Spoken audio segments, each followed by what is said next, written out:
So thanks for coming to Tax Wars and Economic Inequality. In the last few years, economic inequality has been sort of a major talking point in advanced economies.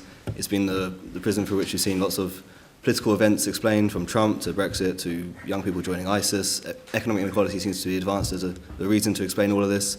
And then at the same time, there's increased concern over the role that tax plays in terms of, are corporations paying enough tax? Is the top rate of tax high enough? All these questions. So I hope in this session we'll explore, first off, what is economic inequality? What do we mean by it? Why does it matter? And what role would tax and tax evasion play in economic inequality or addressing it if it was needed to be addressed? So I've got 4 speakers here. They're each going to speak for 5 minutes, and then we'll go straight out to the audience.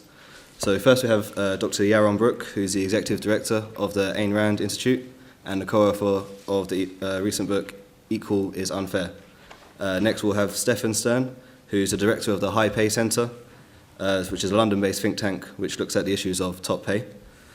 Following that, we'll have Daniel Ben-Ami, who is a journalist and author of the book Ferraris Fall in Defence of Economic Growth. And then last, we'll have Dr. Faiza Shaheen, who's an economist and the director of the Centre for Labour and Social Studies. Yaron. Thank you. So inequality has become this massive issue that everybody seems to be concerned about, and it seems to serve as an explanation for almost every challenge that we face around us. I don't get it. Inequality should matter exactly 0. Inequality has no economic significance, has no moral significance. There are a lot of problems in our economies. The poor should be able to rise up easier than they do today into middle classhood. The middle class is stagnating and the economy is not growing. And yes, some people who are wealthy because they've manipulated the political system in their favor. In other words, they are stealing their wealth instead of creating their wealth. All of those are distinct, real economic problems.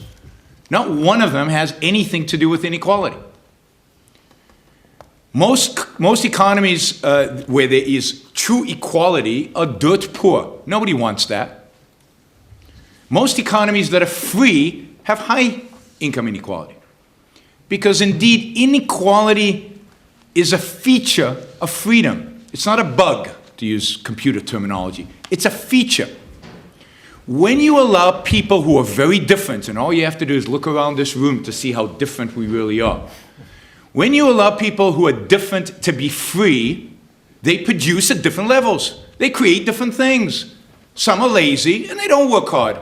Some are really hardworking, but don't produce anything that is of value to other people or great value to other people. Some choose to be teachers like me, and we know we're going to be poor. And that's because we can only reach a certain number of people every year. Others choose to go into technology and affect the lives of billions of people. Why is Bill Gates worth $70 billion? Because he's created trillions of dollars of wealth in the world. Freedom equals inequality. The only way to achieve equality is to reduce freedom. The only way to achieve equality is to take by force from those who produce and create and give to those who don't. That is morally offensive and economically stupid. And it is destructive in every sense. Now, there's also this question of taxes, which is related and unrelated. But when we tax the very wealthy, we're committing 2 sins. We are extracting wealth that would be invested if it wasn't taxed and given to a bunch of bureaucrats to waste. It could otherwise be invested in production, in job creation, in economic growth. And second, we are penalizing the most productive members in our society, which I find morally offensive. The way you create vast amounts of wealth is by creating value for other people. Bill Gates, again, is worth 70, 80, 90 billion dollars because he created trillions of dollars worth of wealth for all of us. He changed the world for the better for every single human being on the planet. That's an achievement we should celebrate, not something we should penalize with extraordinarily high tax rates. And I just have to say something about corporate taxes, and I'm sure we'll get to it again. The only economically rational corporate tax rate is 0. Corporate taxes are a hidden sales tax. Corporations don't exist. They are legal entities. Corporations pass on all the taxes that they pay to consumers and to employees. It's both a consumption tax and an employment tax that's hidden. It just doesn't make any sense. If you want to tax the distributions of corporations, dividend, capital gains, but don't place a hidden tax on consumers. Don't place a hidden tax on employees. It's not their fault that we all think that corporations are this anonymous entity, evil because they dare to make money, that we can raise taxes on. You're not raising taxes on the capitalist when you raise taxes on corporations. Not that I think that's a good thing, but you're really raising it on workers and consumers. So my view is inequality is not a problem. All the solutions to inequality create bigger problems, and those problems are primarily they hold back poor people, they oppress economic growth, and they create more cronyism than would exist if we just left inequality alone. Well, we've had such a charming, delightful, friendly conversation until now. Now I have to disagree a bit with you. Anyway, we'll stick to the issues. Clearly, like the two ladies shouting at each other from different buildings, we're arguing from different premises. And thank you. Here we are in old Europe, as you know, and Europe, in a sense, we do have a slightly different take, a different perspective on the concept, on the notion of inequality and the debate about inequality. Perhaps one thing to deal with straight away is, I'm not sure anyone, there might be, in the room is really going to argue for equality of outcome. This is a traditional debate in canard, you might say, but anyway, it's worth saying in this context. I think people accept that, look, I'm 5'6". I've had to get used to that. It's not fair. But, there are bigger people, the taller people than me, and that's just the way it is. And we don't have equal outcomes in society, inevitably.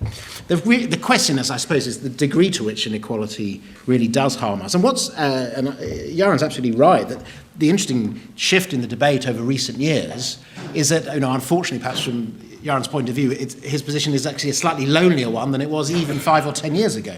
Because all sorts of supposedly conservative or mainstream or orthodox conventional voices in economics, it'd be great to hear Yaron's take on this, why this has happened, who perhaps you would have in the past described, depending on who you are, as the running dogs of neoliberalism or something, or the free market champions anyway, have started to say, actually, yes, we are really worried about this thing called inequality. Distinguished people like the World Economic Forum, as it says in the brochure, mainstream economists at the IMF and the OECD saying that again, rather differently, suggesting that inequality is actually inefficient. In this country, we have this chronic low productivity problem. We ostensibly have low claimant count unemployment, and yet we also actually have, obviously, lots of people working part-time who would rather be working full-time. We have lots of people in bogus self-employment. Wage rates have been flat for a decade. And there are lots of reasons for the June 23rd vote on Brexit and referendum, but part of it almost certainly seems to be a sense of frustration, anger at inequality as it's experienced around the country, and particularly away from the Barbican and the plush southeast of England. So inequality has real impact. But we obviously come from a different tradition in this country, which is sometimes called welfarism, or the growth of the welfare state, going back to Lloyd George. Pensions and social protections, the great transformation in 1945. Mrs. Thatcher obviously represented the first significant challenge to that. We can have another debate another time, the extent to which we're still in a post-Thatcherite or still dealing with the Thatcherite settlement in terms of the challenge to the post-war vision. But nonetheless, all the tension, all the uncertainty and happiness in the debate revolves around this question of, are we too unequal, and is it damaging us, is it harming us?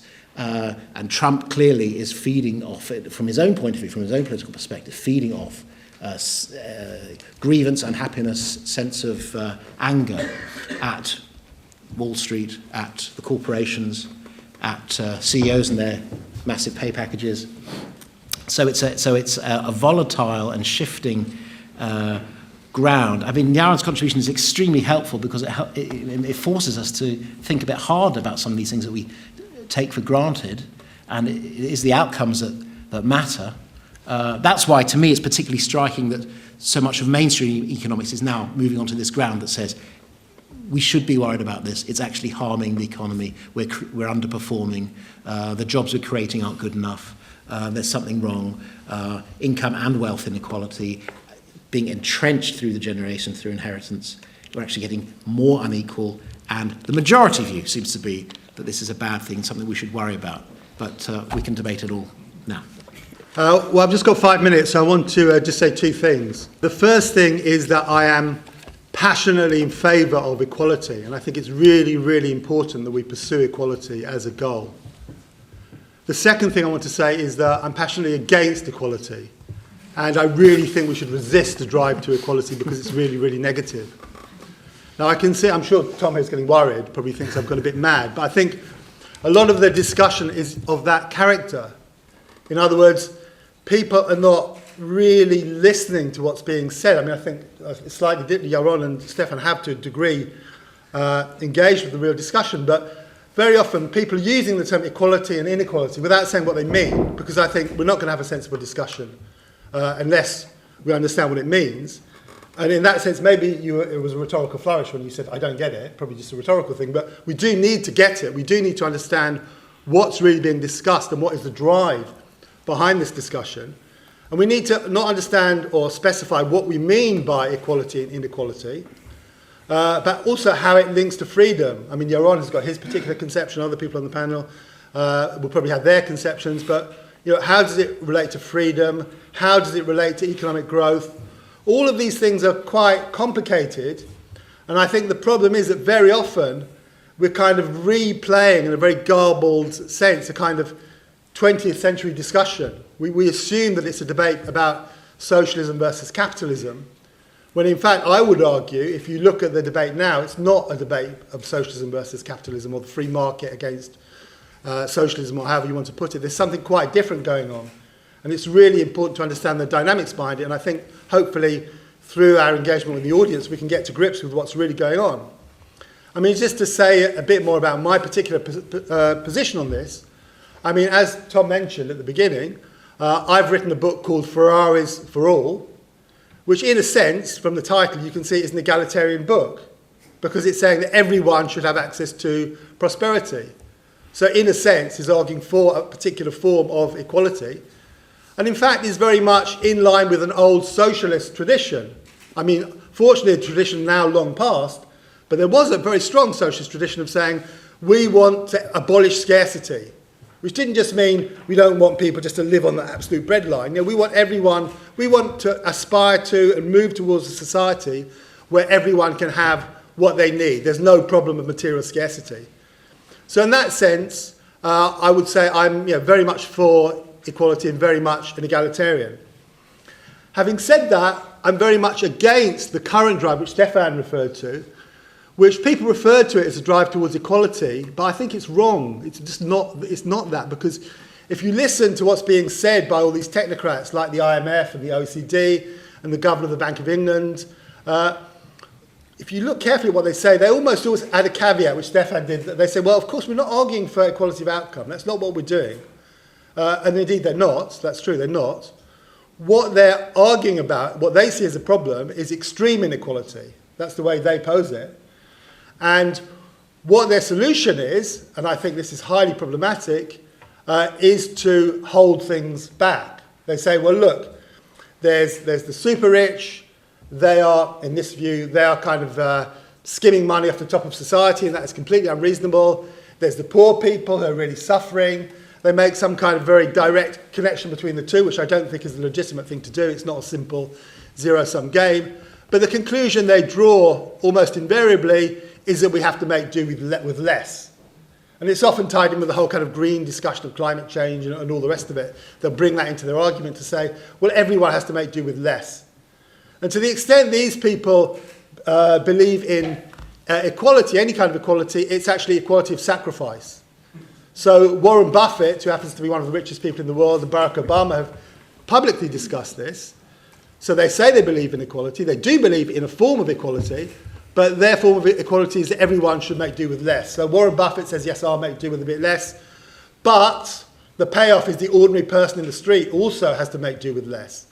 And that kind of argument for equality of sacrifice, I think is entirely negative and it should be really resisted. So what I would conclude here is that let's have a debate about the discussion as it exists in the early 21st century. Let's not assume that we're replaying the 20th century discussion. Let's get to grips with what's really being said today. So much I could say, but let me just stick to my 5 minutes and maybe we'll get a chance to disagree more as the panel goes on. So 10 years ago, I was trying to push a think tank I was working for at the time to do more work on inequality. So this was, where are we? Pre-crisis, pre-financial crisis. And the senior economist at the time said to me, Faiza, no one cares about inequality. It's only growth and poverty that matters. The only reason you care is you're a nice person and, it's fine. Anyway, and a lot of mainstream economists felt that way. I mean, fast forward 10 years, and it is a real dramatic change. And I think that's genuinely because we've recognized some of the ways in which inequality is so important. I agree that sometimes the conversation can be too simplistic. I think there's times when we talk about inequality, we're talking about inequality in terms of inequality is a bad thing for some people because simply the idea that 85 people, or now this year I think it went down to something like 62 people, have as much wealth as half the population makes some people just feel uncomfortable. And that's fine, and it presents as a moral issue. For others, inequality is almost like a litmus test for how the economy is doing and who it's working for. And I think when you have these high concentrations, so when we talk about inequality today, we're talking about an inequality where we've seen a kind of the 99% of us have become more equal, but the 1%, we've got this kind of runaway 1%. And that has particularly pernicious effects. But I mean, for some people, just that captures for them, that inequality is a measure of some underlying issues in the economy. So often they talk about financial markets and how they're working in asset markets, etc. So the problem there is less inequality and more the issues that underlie that. But for others, and I think the evidence is increasing here, inequality in itself is the issue, and is the issue we should be focusing on. And what they've done, and there's a growing evidence on this, is that they've looked at things like, say, social mobility and other social and economic ills, debt, for instance, and said, sure, there's a correlation between this and growing inequality, but that doesn't mean there's causation. But then they've started to do some of the digging, and they found some of those interconnections that exist. So why is it that some organizations like the IMF and the OECD and others have come round to this way of thinking when 10 years ago they were telling me that this is ridiculous? I mean, it's because they are looking at that evidence. These people are not necessarily lefties that have a moral issue. They actually just think it's undermining economic performance and society. I don't have a lot of time, so let me just focus on something that's really struck me recently, which is how inequality is socially corrosive. Robert Frank, who's an economist at Cornell, wrote this great book, and in it he talks about an experiment where they went out and they asked individuals if they would go for a 4,000 square foot home in a neighborhood of where everyone else had 6,000 foot, or a 3,000 square foot in a zone where most people had 2,000 square. So a smaller house, but you had the biggest house, essentially. And perhaps you won't be surprised to know that most people opted for the smaller house as long as it was bigger than everyone else's.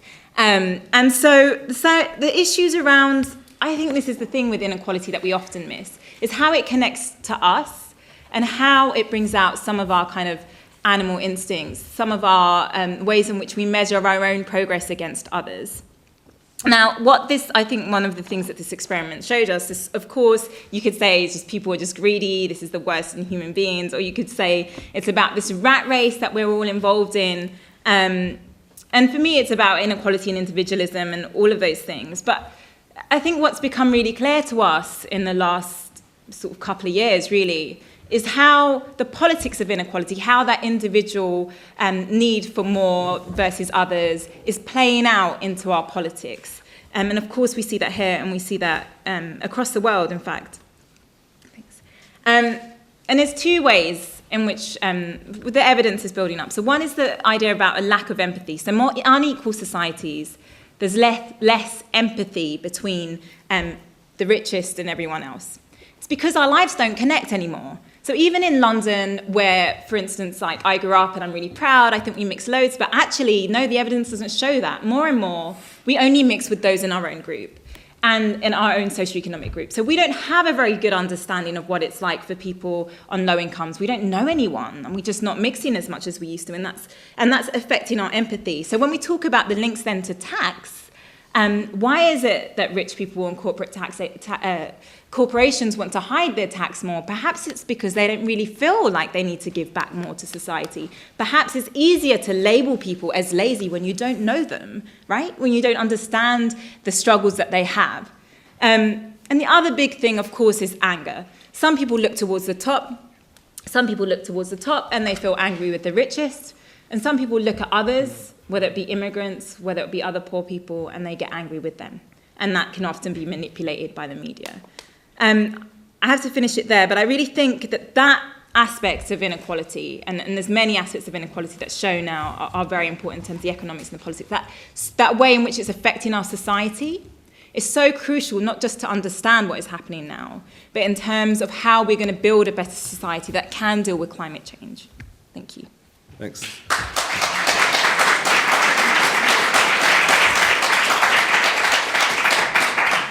Okay, so we're going to go out to the audience now for questions, contributions. Thank you. On Thursday evenings after school, I used to help my mother with the PAYE and national insurance for the men in my father's factory. Tax was child's play. 1972, my construction company had a visit from the VAT man, who explained VAT was not going to apply to new build, but it did to refurbishment. Most of it was a mixture.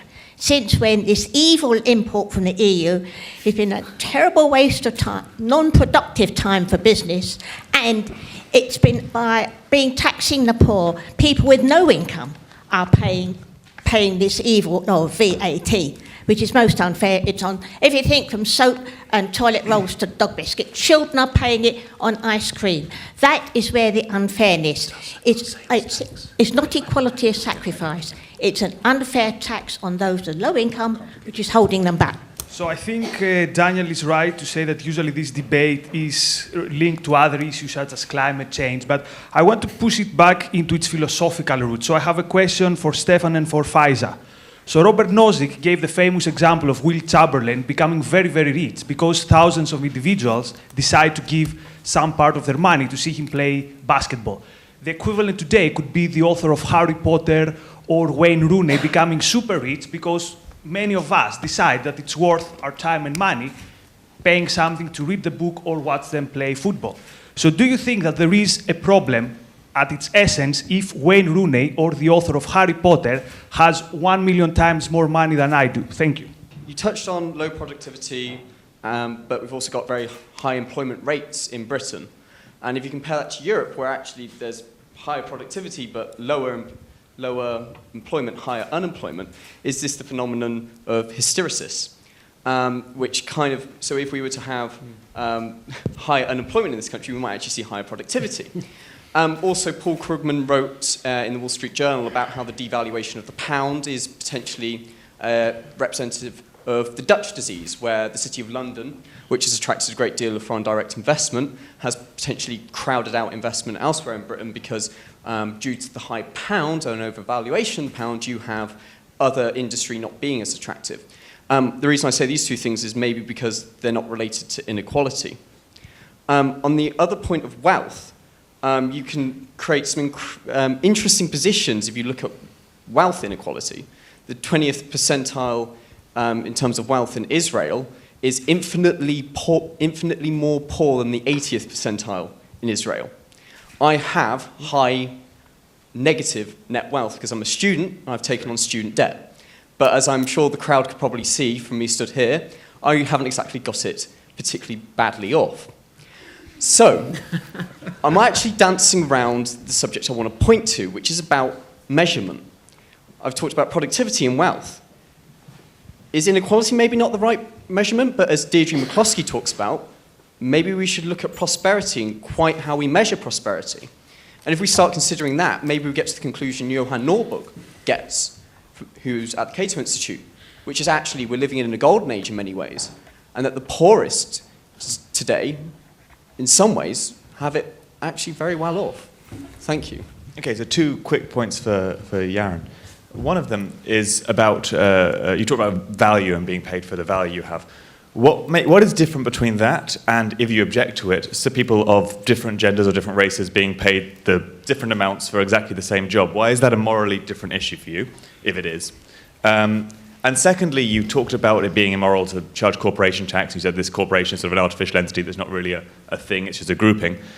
Yet, you then gave the example of Bill Gates creating value by virtue of being in a certain position in a corporation, and value could be distributed in other ways within that corporation, which wouldn't have given him all that money, and it would have given it to different people with different roles. If you think the corporation is artificial for tax purposes, why is that not artificial for distribution purposes? Take the last Can one. I just ask Pfizer, you say that inequality produces social division.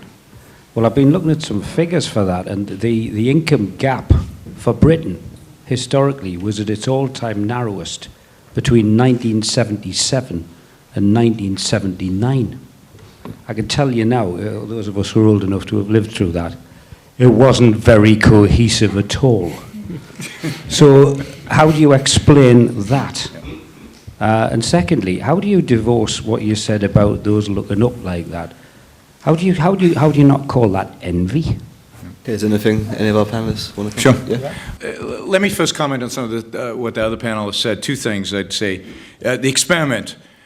I mean, first of all, I think if you'd run the experiment 20, 30 years ago, you would have gotten a different result in America. I think America has changed for the worse. I think we should criticize people for making those kind of statements. I think it is horrible that people are willing to take a loss in order to be more equal with other people. So they're willing to have less benefit just to be more like everybody else. I think that's a sign of decay, social decay, and I think we should be very worried about that. In America, inequality was never an issue, and the reason inequality was never an issue is people did not resent people who made wealth because they recognize that the way you make wealth is by providing real value. It's only in recent times that has started changing as America's become more like Europe. Europe historically has always resented wealth because if you think about history, America doesn't really have history. Europe does. And in Europe's history, wealth was also always associated with aristocracy. In other words, you became an aristocrat because you were good at stealing. And so wealth was always associated with theft. So we resented wealth because we associated with people who were good at stealing. In America, wealth was always associated with wealth creation, money making, additive. So that's just a point. I mean, I would criticize the people who answered the questions in the way they did, not try to structure society around the fact that people are envious and resentment of their fellow man. Second, about why the economists take these ideas now seriously suddenly. Look, we've got real economic problems in the West. Economic growth is low. Everything that the panelists have said is all true. And conventional economists, basically the mainstream economics, slightly on the right or slightly on the left, it doesn't matter, have no explanation for this. And they're searching, they're desperate. And they find some correlations. And it's easy to attribute causation to correlations because that's the easy way out. But the fact is, I challenge Paul Krugman, I'll challenge George Stiglitz, I'll challenge any of these Nobel Prize winners in economics to point to one economic theory, any economic theory, that connects any of these problems to the issue of the gap between the rich and the poor, to a measure, any kind of measure of economic inequality. There is no economic theory that relates the two. And indeed, I would say that the causality goes the other way around. The more we attempt to reduce inequality by helping those at the bottom rise up through things like minimum wages and by regulating corporations and taxing them, the more of these economic problems we're going to get. If you create minimum wages, what you're doing is creating a permanently unemployable segment of the population because they can never produce at that level, so they become permanently unemployable, which is what's going on in the inner cities in the United States. As I said before, if you tax and regulate businesses because you resent their wealth, then you get less investment income and you get less economic growth. So all of the ills that we are suffering from economically today are made worse by these bogus attempts to reduce inequality. Indeed, the opposite is true. If you want economic growth, it's easy. We know exactly how to do it. Margaret Thatcher got economic growth in this country going. Ronald Reagan got economic growth going in the 1980s. And even those were timid, relatively small attempts. You deregulate, you cut taxes, you get government off the backs of corporations and off of businesses, and the economies of the West would flourish and rise dramatically. Everybody knows this. Everybody knows this. Almost all economists know this. But somehow this is politically untenable by both the right and the left. You don't see, there's no division here between the right and the left. They all agree that about the status quo. Yeah. Well, first of all, a couple of things that I think we shouldn't do, and then what I think is the dynamic behind this discussion of extreme inequality, which is really what it is.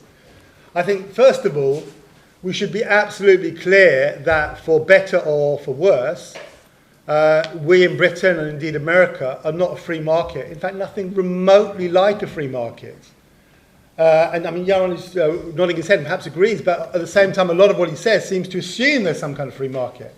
I mean, I looked up the figures, IMF figures, we can dispute the odd billion here or there, but according to the IMF's estimates, government spending in the US this year is meant to be round about $6.6 trillion.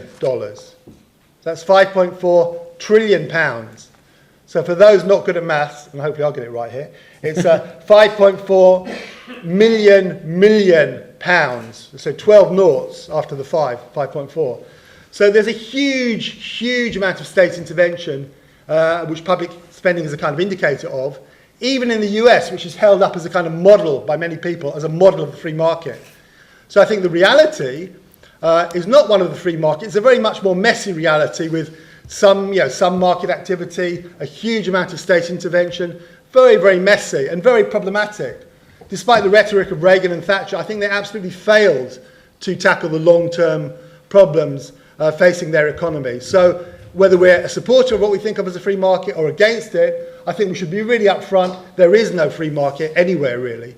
Certainly no sizable state in the world. I'll just say I agree with everything you just said, absolutely. Okay. Fairness, maybe something you'll disagree with. Yeah. Fairness, I think all of us, I think on both sides of the debate, or either any side of the debate, we should avoid talking about fairness. Because I think there's absolutely no way, we could be here for 1,000,000 years, we would never resolve the debate about fairness. So one side can say, well, it's not fair that Bill Gates gets so much money when so many people are poor, and so other people say Bill Gates has created all this money, it's not fair, it should be taken away from him. Fairness is not a useful category to understand these things. Finally, what explains the drive to this obsession with extreme inequality? I think part of it is the kind of economic slowdown, but I think that's only a small part of it. I think it's much more a sense among the elite. It is, the IMF, the Bank of England, leading politicians as well. It's a sense that they can't control society. They've lost control. They don't really have contact with society.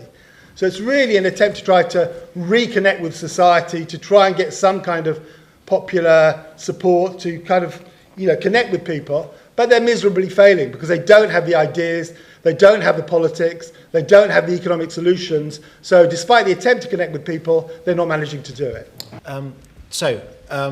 To the gentleman about the superstars, there's a severe possibility that you're actually better at football than Wayne Rooney. I mean, I'm joking. Look, I think in a way this is a proof of the problem in the so-called efficient markets hypothesis, that occasionally some people do seem to earn fantastic numbers. And the superstar example is always quite striking, quite interesting, but I'm not sure how much it really helps us in the general. The thing I do as a day job at the high pay centres, we look at CEOs of public corporations. What really infuriates people is that often very relatively ordinary people, bureaucrats, administrators, point to Wayne Rooney or J.K. Rowling and they say, I too am a superstar. Look at me, I got to the top of this corporation. I therefore deserve an enormous salary because that's what people like me should get. But they're not necessarily entrepreneurial or great wealth creators. They're administrators of bureaucracies. So I think the superstar example is always quite interesting, but it's not necessarily helpful. And to the very well-dressed student, where is he? There, very well-dressed. I think you raised an important point, and this is obviously a problem that economists and statisticians struggle with in terms of inflation and value and price, because obviously the phones we use, the computers we have are both vastly better than the ones we used to have and also much cheaper. So something odd is happening about prosperity and wealth. Right? So you raise an interesting question, but then I come back perhaps to what Daniel was concluding on. These relativities are noticed and seem to matter, and that's even the problem with fair. I expect everyone in this room has at one time or another protested that's not fair and felt upset about it. So I can agree with you that it might be a vague, loose term, but it's also something that human beings seem to relate to and understand. I had a bar of chocolate which I was proposing to share with my daughter, and she snapped it in half and seemed to take what in some households, in ours too, is known as the bigger half, which is also not statistically correct. And I said to her, well, that's not fair. And she said, well, it's fair for me. It's just not fair for you. I mean, so that is the problem with fair, which I accept, and yet I don't think we can get away from it.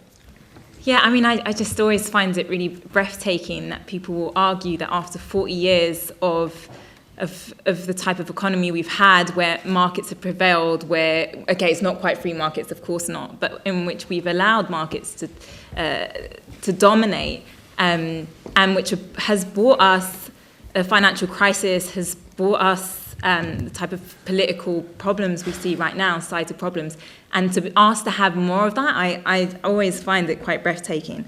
I think in terms of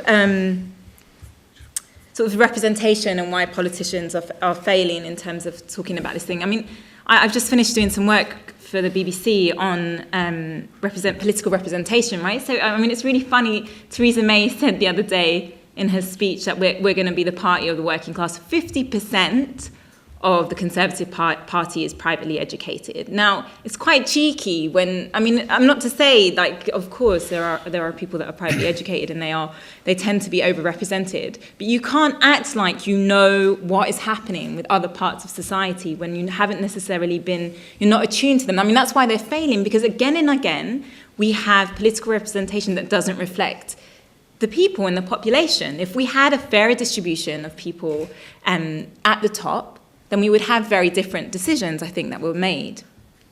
In terms of measurement, I think there was a good point made about wealth and measurement. I agree that it's really tricky in terms of measures of inequality, and that's partly links back to the issue of, different types of inequality are more corrosive. I think there's definitely something in that. We haven't done enough research on that.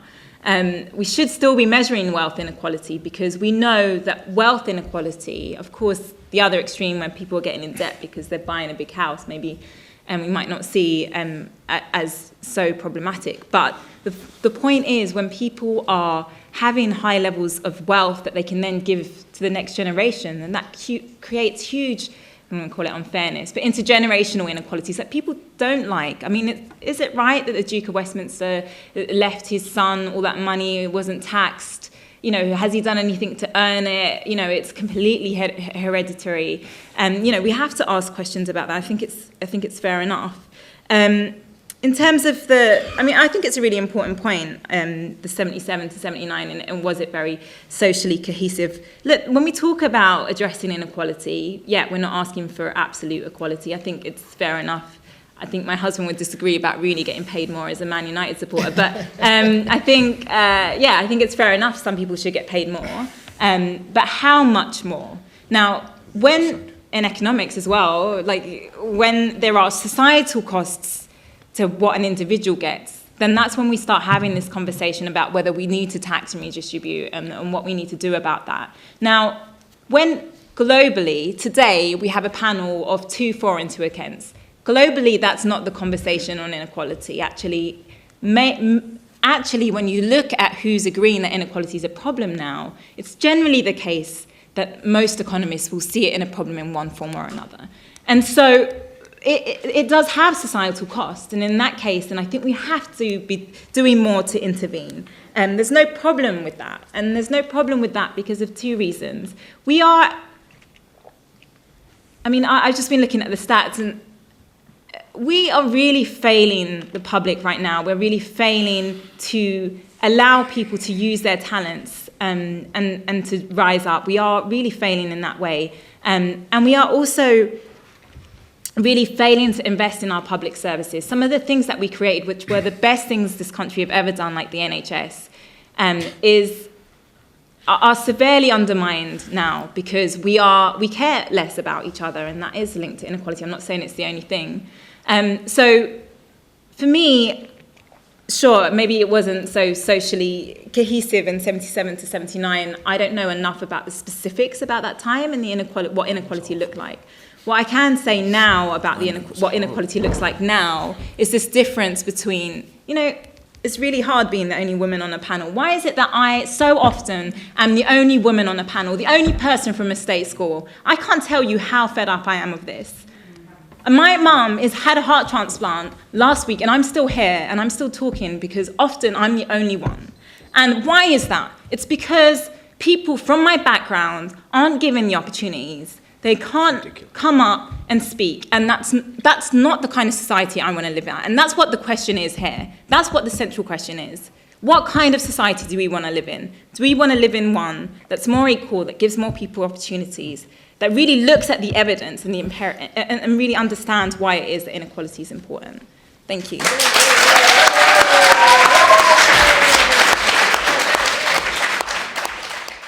I wanted to ask Dr. Brooke about this magical thing called wealth creation, and what percentage he thought of serious wealth owners around the world, meaning at least 1 billion and more, aligned with your idea of wealth creators. And as a secondary to that, let's think about the Koch brothers. The Koch brothers own an enormous amount. Coke. We love that confusion here. We like it. I know you do. The Koch brothers, and of course of Donald Trump, both of whom are inheritors of a very, very significant kind. And as a third thought while we're about it, the way in which the Koch brothers, huge inheritors and owners of a private company, therefore not subject to the restrictions of marketplace analysis, enable people around America to say that taxes on the rich are wicked and regulation of corporate performance is a very wicked thing and we should do without it. So they pay, for instance, the Cato Institute, which you talked about. Talk a bit about that. Sure. Hi, I'd like to address the lady on the right's last point about what type of society would we like to see. And I think you said would like a more equal or a more unequal one. And my argument would be the type of society that I want is a rights-respecting society. Mm-hmm. And this is not what your type of politics is going to bring about, because in order to, raise up people from the lower classes, poor people and so forth, you have to bring other people down, from the rich down. That's the only possible way. You have to take wealth, and even you yourself say that it's going to be based on redistribution of wealth. But redistribution of wealth is going to be theft. You're going to have to steal money to do it. And stealing is rights violating, okay? It's evil, okay? And then after that, the man right up in the top corner. Thanks. A comment, perhaps a question on the contemporary way that inequality is being discussed. And when I say contemporary, I mean the last sort of 2 weeks, 2 months and so on, and the relation of it to the discussion about populism, which has been featuring throughout the weekend.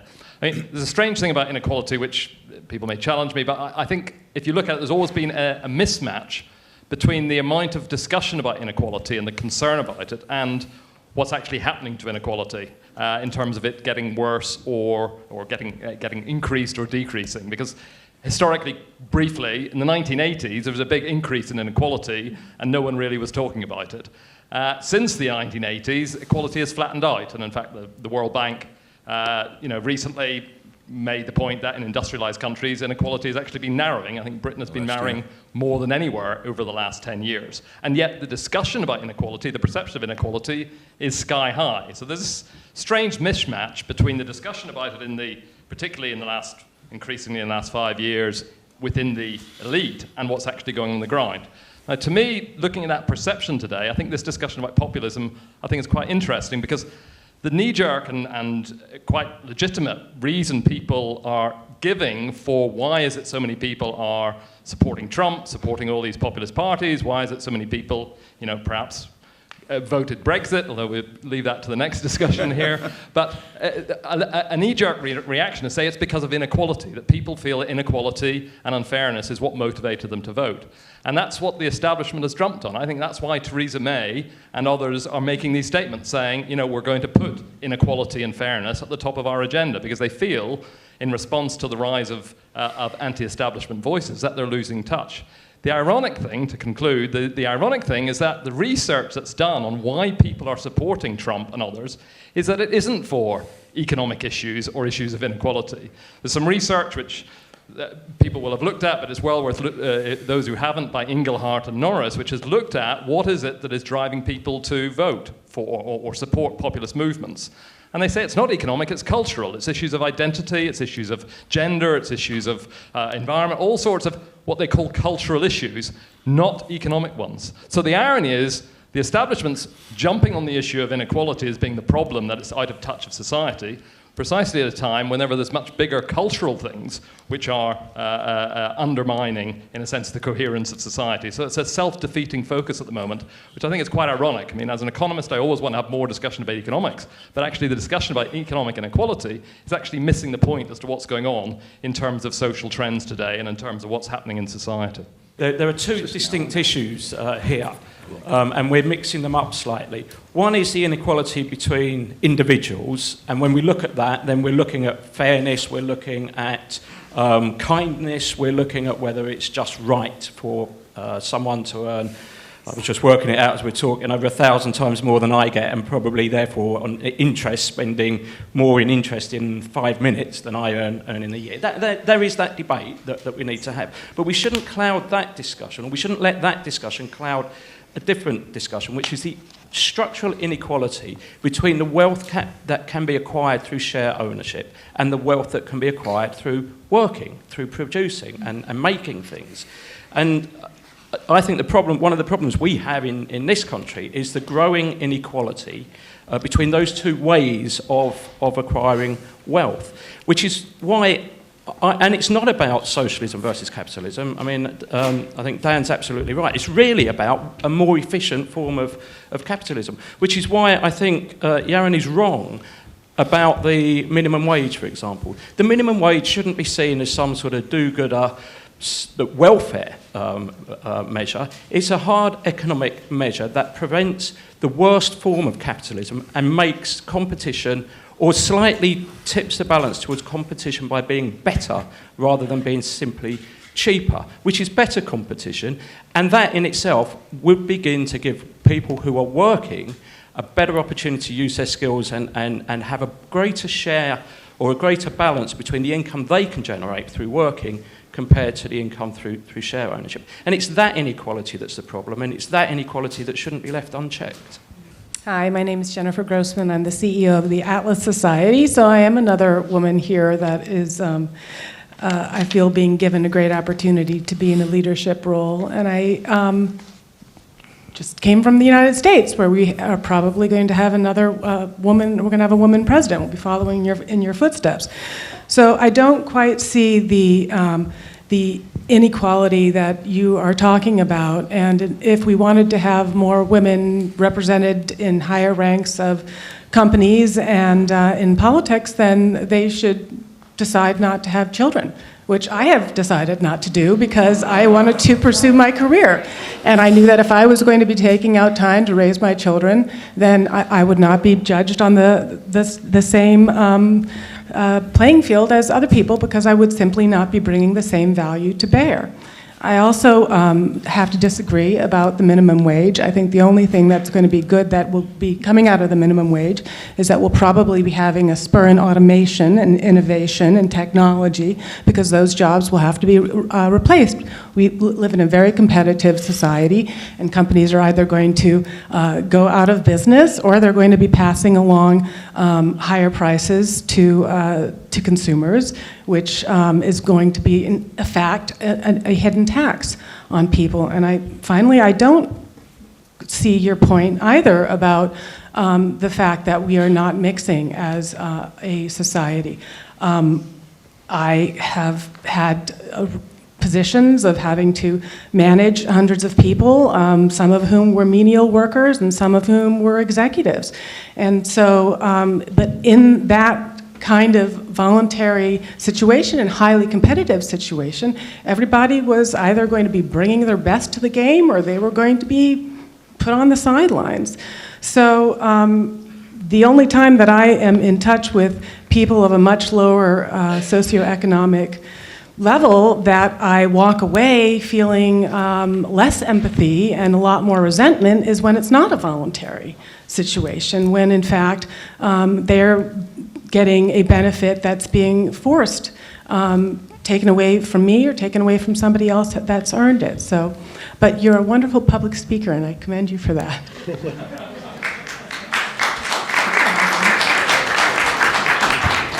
Okay, we'll go back to the panel now, and then after that we'll go out for one more round of questions. Culture and economics. If I can afford to go to a fancy restaurant or choose to go to a fast food restaurant, I mean, is that a cultural or an economic choice? Seems to me it's both.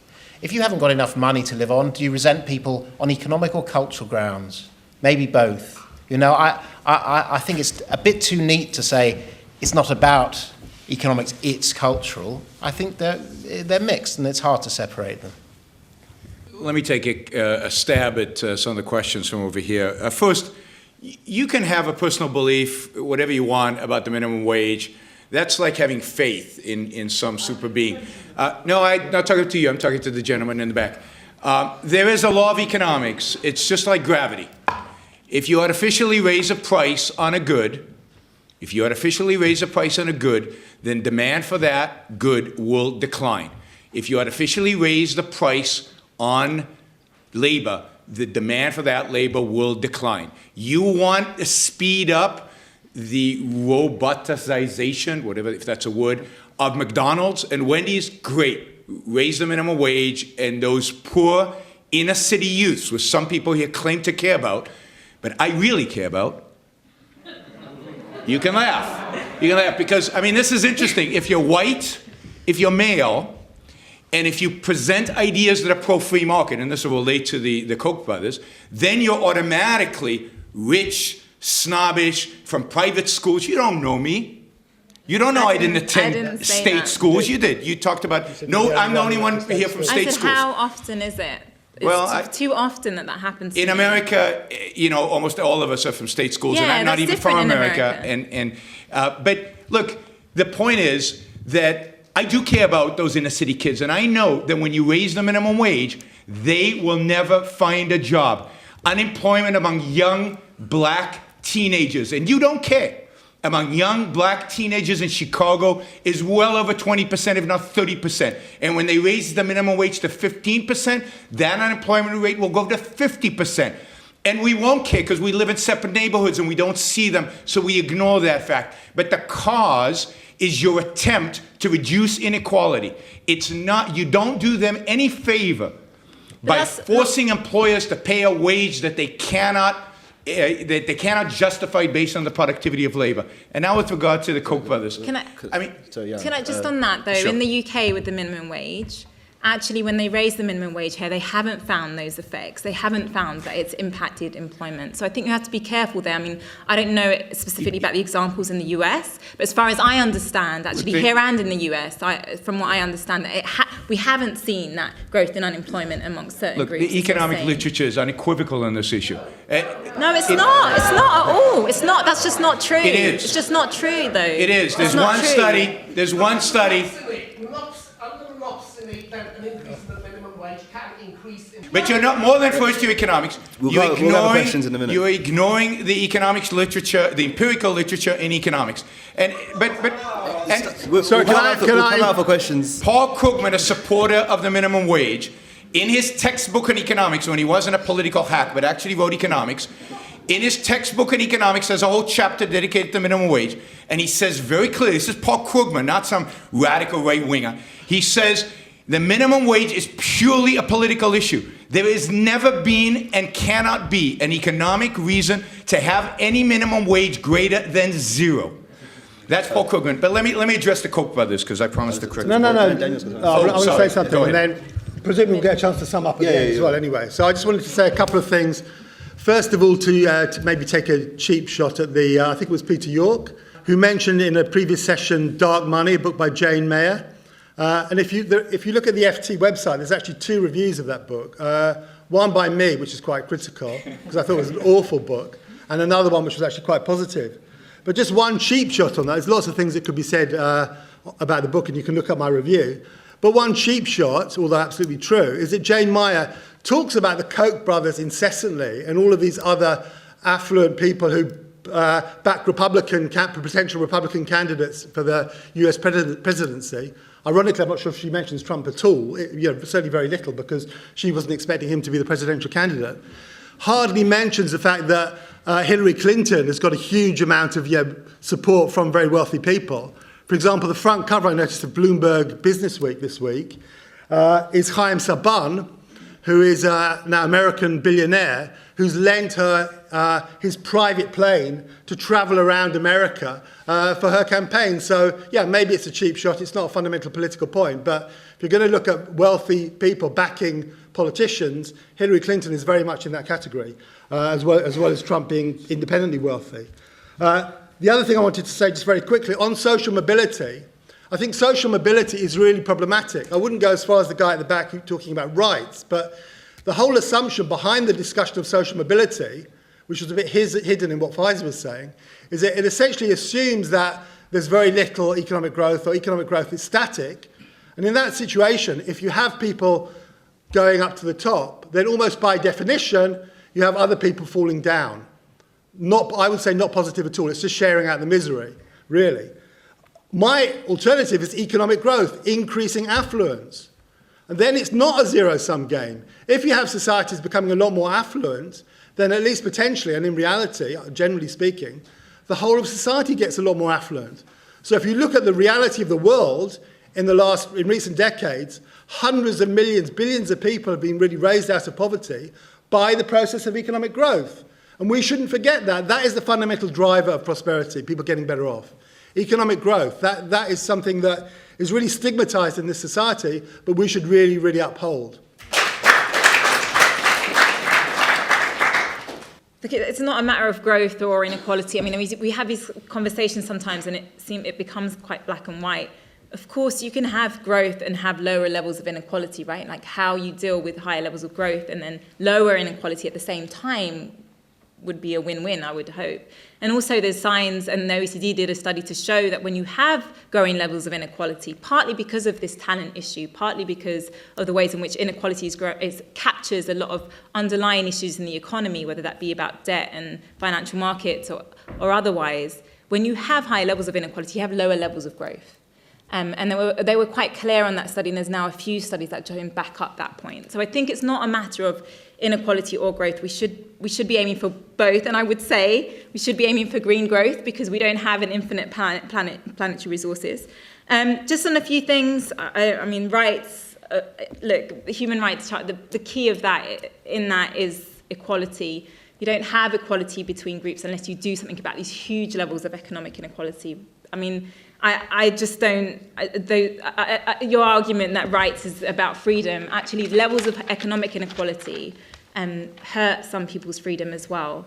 Housing, yeah, so I think there is a big thing now about wealth and the way in which, people can go to work and they'll come back and they'll earn more on their house than they did in their wage for the day. So essentially what that does, it means that we start putting our money, quite rationally, towards assets that we're not doing anything with our house. Okay, maybe someone might do it up internally, but it's not creating jobs necessarily. It's not, increasing productivity. It's kind of an economic waste in a lot of ways. What you want to do is have wealth that creates jobs, that creates innovation, and that's the thing that's happening that's quite distorting in the economy right now. So when I talk about inequality capturing some of these problems in the economy, that's one of the things that it's capturing, and certainly that should be a focus.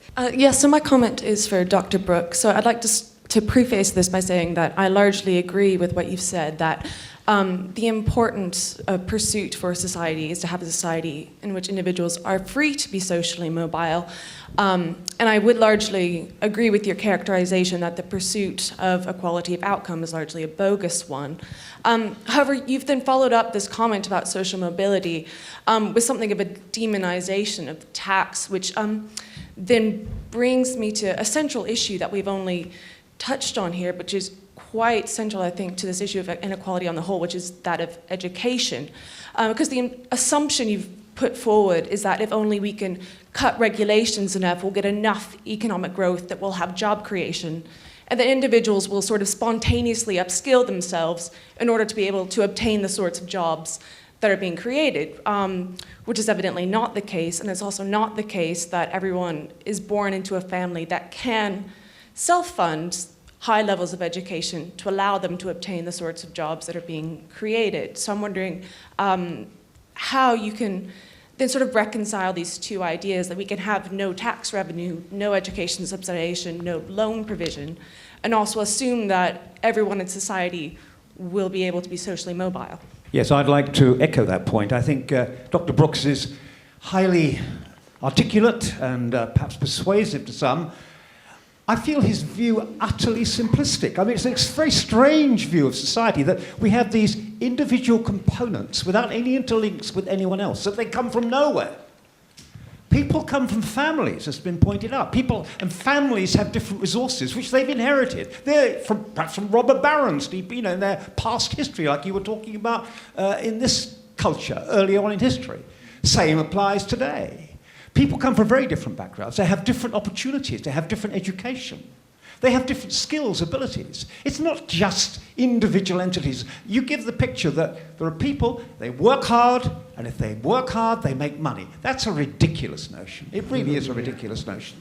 And take someone like Bill Gates. Bill Gates didn't make all his money in a vacuum.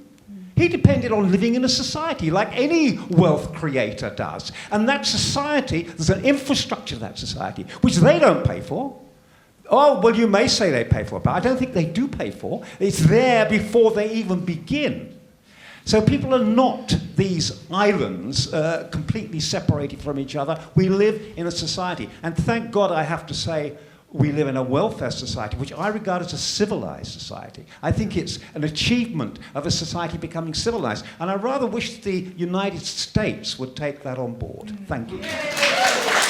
I think I'm going to echo some of the sentiments that have already been expressed. The doctor over there, I really love naive liberalism. It's because it's so easy to demolish. I'll just, one use case, Amazon. Amazon, fantastically a great company, it sells books. It doesn't pay tax. No books, no education. It depends on literacy. As somebody else said, a previous generation. Me probably paying my taxes that educated the people that their business model is made on, and yet they don't pay any tax. I mean, it's just crazily naive to assume that. The trouble with capitalism is very dynamic, but it doesn't deliver all the social capital that you need. It doesn't deliver the roads, it doesn't deliver the schools, it doesn't deliver the courts, it doesn't deliver the infrastructure, it doesn't deliver the legal system. You need all those things collected, and those things have to be paid for. That social capital is used by some of the multinationals and they're not paying for it. They're stealing from me. I would like Amazon to pay me my money back that it's stolen from me. Let me just start by saying this gentleman here suggests that I represent America in some sense. I wish. I'm a pariah as much in America as I am here, so don't get any sense that, that this is an American point of view. I wish it was. Look, who do you think builds the infrastructure? Who builds the roads? Who pays for the schools? We do. Tax money. And who pays taxes? 40% of all taxes in the United States are paid by the top 10%. 40% are paid. 40% are paid by the What's that? I'm not saying, you're saying they don't pay. So the roads, the infrastructure that they use, of course they pay. They're the ones who actually paid for it. It was taken from them, and this is why we, who many of us don't pay that much in taxes, we can drive on those roads, because those rich guys, not only did they give us Amazon, not only did they give us the convenience of using Amazon, not only did they take that money that they made on Amazon and pour it in, not just to books, but into all the other things that you can buy, all the wonderful things, the convenience. My life is 1,000 times better because of Amazon. Not only should I resent them for that, God forbid they made my life better, now I need to tax them and take more of their money so that I can build another road, which they're paying for anyway. It's just, you don't have an appreciation for what it actually takes to make and build something. And to the gentleman before, how many people actually are wealth creators in the United States? I would say an overwhelming majority of the people in the top echelon of billionaires created their wealth. And I'm not going to sit here and defend the Koch brothers. If you did your research, you would know this, that they inherited relatively little and have created vast amounts of wealth through their productive ingenuity, which has made Americans better off. And don't ask me to defend Donald Trump, because I will never, ever, ever do that. He's a buffoon. So we want all the advantages of the Amazons, of the Microsofts, of the Apples, and then we want to hate them. Then we want to double down on them and take their wealth away. But we are all sitting here where our lives are far, far better for those great so-called, I mean, this is one of the great injustices of history, to call the great entrepreneurs robber barons. They are the ones who made the modern world. We should all be thankful to them.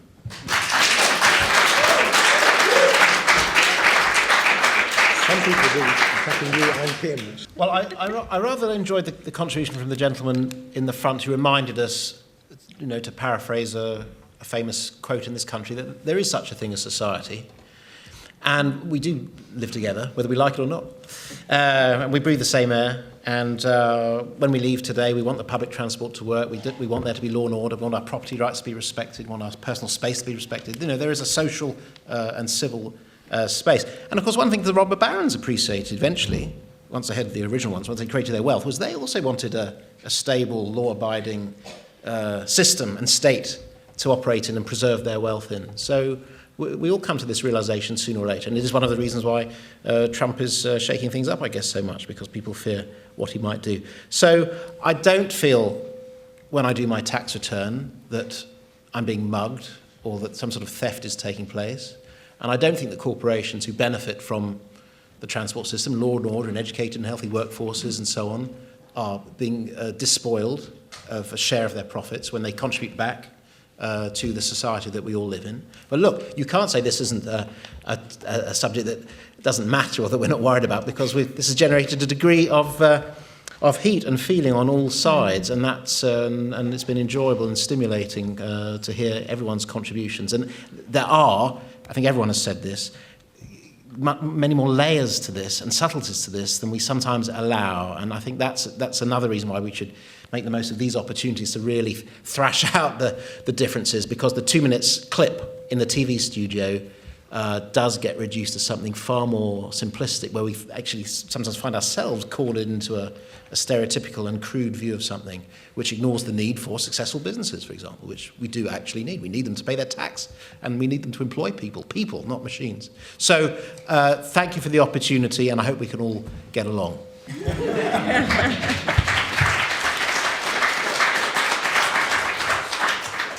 Yeah, 2 points. First of all, one, I talked about two different conceptions of equality at the beginning. I think one conception of equality I think we should definitely uphold is political equality. In other words, everyone is equal in the political sphere, should have an equal say. And I think it's a real tragedy that we live in a world where that isn't the case, even on a formal level. You know, we have a situation where a lot of key political decisions are taken out of the gaze of the public, where technocracy is really powerful. I would see the EU very much as an example of that. So I would say, if you believe in equality, political equality, for one thing, you should be unequivocally against the EU. That's just one example of it. I think... Save it to the end. Another thing, I mean, the one reason I wrote this book, Ferraris for All, was I noticed that all of these apparently independent debates were leading to the same conclusion. In other words, the conclusion, not my conclusion, but the conclusion drawn by people in this discussion was that we should make do with less. You know, we should restrain our desires. So debate about the environment. Somehow, although it appears to be independent, you know, because of climate change, we need to make do with less. Happiness, no one's mentioned it here, people usually mention it. Because of happiness, we need to make do with less. Inequality, there's lots of inequality. I mean, Faiza played it down, but I think she does fall into this camp. We've got to, as a whole, you know, make do with less. I think that's a problem. I think when you begin to see the pattern, I think you can see there's a real kind of cultural aversion, certainly among the elites, to mass prosperity. And although I disagree with Yaron on some things on that, I completely agree we really need to fight for and uphold prosperity, particularly in a situation when it's so strongly under attack.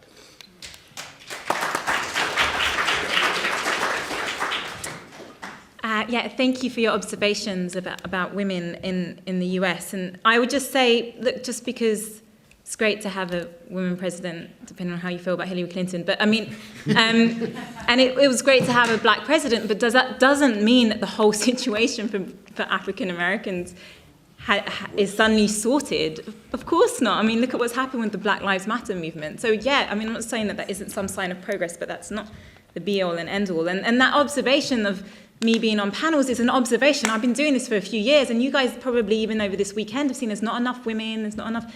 It's just not happening because people they're not having that voice. There isn't political equality in terms of voice and different people coming forward. You know, when we have, I think it was in total from all parties, something like 35% were privately educated, when 7% of the population is privately educated. I mean, of course we're not having political equality, and that to me is something that we should really be considering, and is why one of the reasons why inequality is important. The issue about whether we mix less or more, I mean, that was taken from a study, the British class study, which was done by I've forgotten his surname, at LSE. But you can have a look at that. The BBC were involved, and that's purely taken from that. Savage. One thing. Mike Savage? Yes, Mike Savage, that's it. And let me just end on maybe something of hope. For me, yeah, inequality is a problem. I felt it personally, and I think that more and more in society, people are waking up to that it's a problem, whether they be economists or looking at it in terms of numbers, or whether they be living it, or whether they be reading headlines and papers. A study in the US actually found that 92% of Americans preferred the look of a society that looked like Sweden's distribution rather than US. 92%. I do think there's something inherent in us, and there's like different types of experiments, which are lots of fun to read up on, where they've done experiments with apes, etc., about our inherent like for more equality, actually. We want to treat each other fairly. And I'll end it there, because I think it does, again, for you, each of us, comes back to that question of what we want society to look like. Thank you.